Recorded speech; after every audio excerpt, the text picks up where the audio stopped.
first, I want to kind of do, I guess this is like a new feature, but an old feature. In episode 0, I highlighted Daryl Perry's podcast, and I mentioned it in the interview that I had with my son.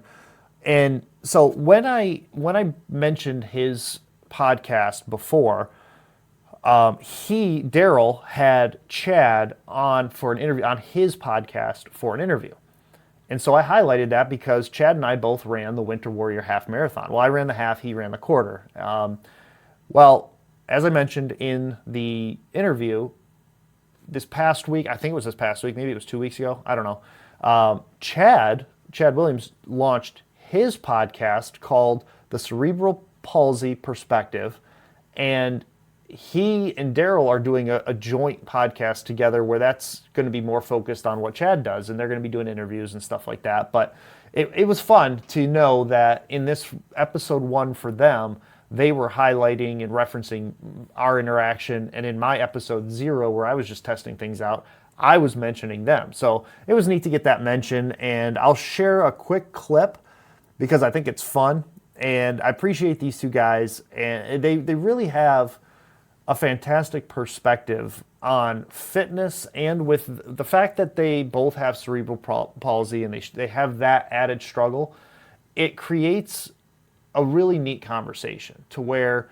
when I'm listening to Chad specifically, but both of them share their thoughts, it's like it's they're overcoming something that's different from what you're overcoming, but they are doing it. And even though it's different, it's a different life challenge, it's inspiring to see them still do a podcast, still do fitness, still do health. Daryl does a lot with mental health.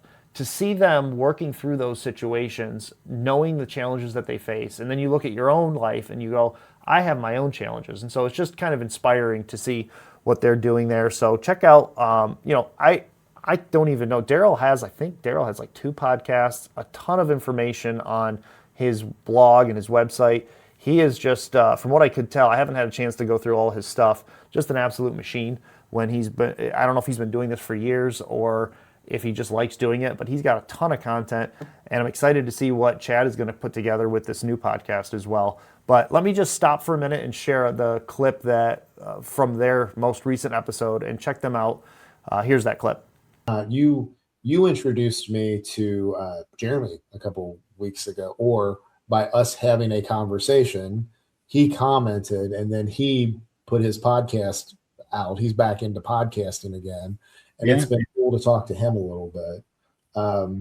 He had posted something the other day that was it's like a meme about professional wrestling. So that was another conversation to have on the when you get guys around our age, like that seems to be at some point in our life, at least, we were able to gravitate around that.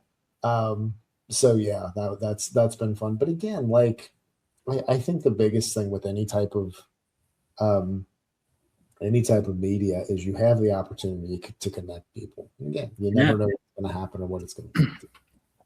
Jeremy actually he traveled from out of the area to run a Winter Warrior. It's the Winter Warrior quarter marathon, it was called. It was like 6.5 miles. That was a race that I ran a couple weeks ago.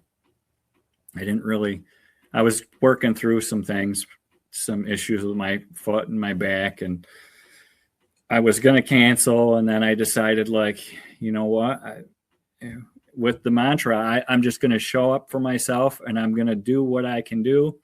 And it might not look like some of my other races, but I'm going to show up and enjoy the atmosphere and enjoy the moment and see what happens. And it was a slower race for me. I just kind of ran along at a pace that was comfortable, and I enjoyed the environment, and it was an incredible race. But Jeremy drove in from out of state to run that race, and I had shared a little video clip as I was running. I had the phone out, and there was 1,000 runners, which was pretty cool to see in January. Yeah. So I had the phone out along the way. I'm taking little videos, and I shared it on the Fleet Feet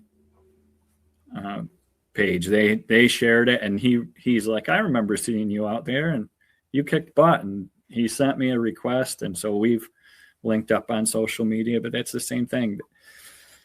The running community has been amazing. I've made so many connections through the running community, and at one point, the thought of putting myself out there and running a race where there's going to be hundreds of people that are going to look at me and see me running in a way that looks different than them. I was terrified to do that. So again, I appreciate their perspective, and I got to second what they both said about the running community. It's really a neat place to get involved, and there are some people, I find this to be very rare in the running community, who are critical of training blocks or strategies, but for the most part, it's a lot of average people just trying to better themselves and overcome difficult life circumstances, whatever those might be. And the community is super welcoming. It's definitely, if you get into running and you've not thought about doing a race, I highly encourage it. I didn't want to do a race when I did my first one, and when I did it, it was awesome. It was awesome. No quit, no quit, no quit. Building their wall, building their wall. While they talk about us, all they talk about us. Educated, experienced, still not credible. So we embraced it. Now we're uncredible.